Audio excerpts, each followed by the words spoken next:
Jadi pertama diskriminasi di administrasi. Nah, saya sendiri waktu mengurus di Kabupaten Minahasa sempat 2 kali ganti KTP karena jadi keluarnya agama titik 2 strip. Artinya saya tidak beragama.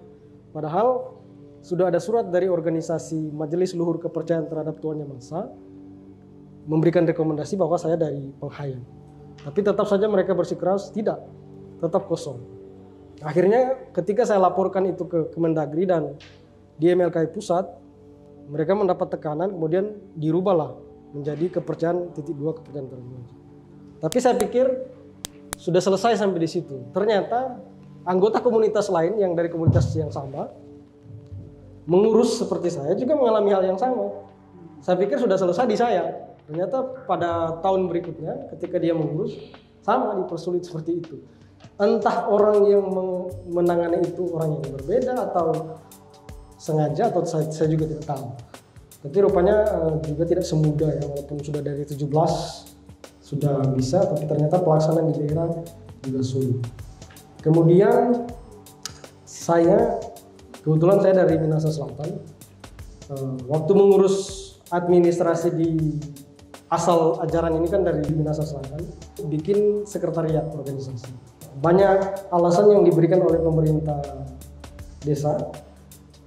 Pertama, tidak boleh, itu alasan. Kemudian kami ngotot dan memberikan aturan hukumnya.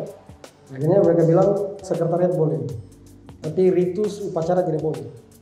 Ya, kami bilang justru kami akan menggunakan itu sebagai tempat ritus, tapi tidak setiap hari, sebulan sekali.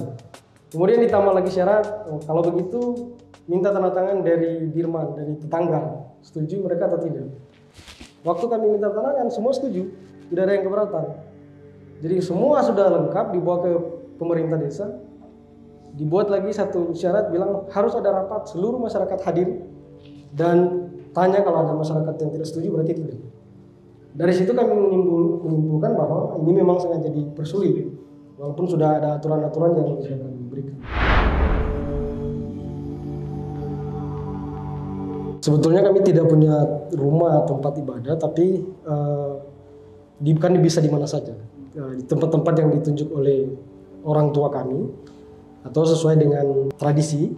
Tapi untuk tempat sekarang yang kami gunakan sebagai uang serbaguna juga, itu kami sebut wale pakliusan atau wale paumungan. Kalau harafiahnya rumah tempat berkumpul, itu artinya. Tapi kami sebenarnya tidak diwajibkan untuk membuat rumah sebagai tempat ibadah, karena bisa di Batu Penjuru Kampung, kami sebut Batu Tumani, atau di tempat-tempat lain. Itu pun nggak dikasih izin ya? Nggak dikasih izin oleh pemerintah desa. Kayaknya bukan pemerintah desanya, tapi oknumnya. Karena setelah berganti orang bisa ternyata. Tapi masih diprotes oleh ya dalam tanda kutip orang-orang yang masih sama yang masih dalam pemerintah.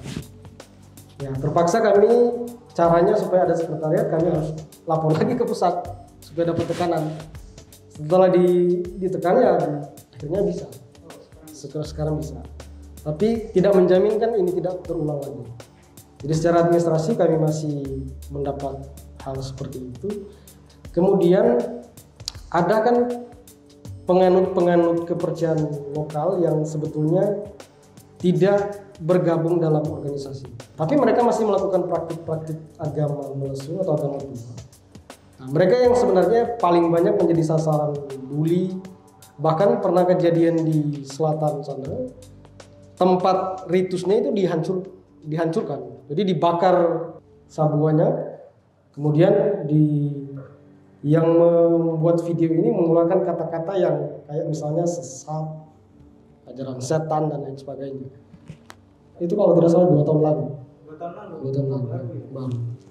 Itu pernah juga di Tomohon juga pernah ada perusakan situs-situs di situ karena sering dijadikan tempat untuk ritus dan upacara.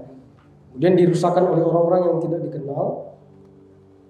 Dan itu tahun 2001 atau 2002. Saya sempat cari informasi tapi yang orang itu tidak mau buka mulut. Karena ternyata yang terlibat di situ ada pemerintah kecamatan, pemerintah desa dan aparat kepolisian dan TNI. Jadi mereka tidak mau buka mulut, jadi tidak diteruskan.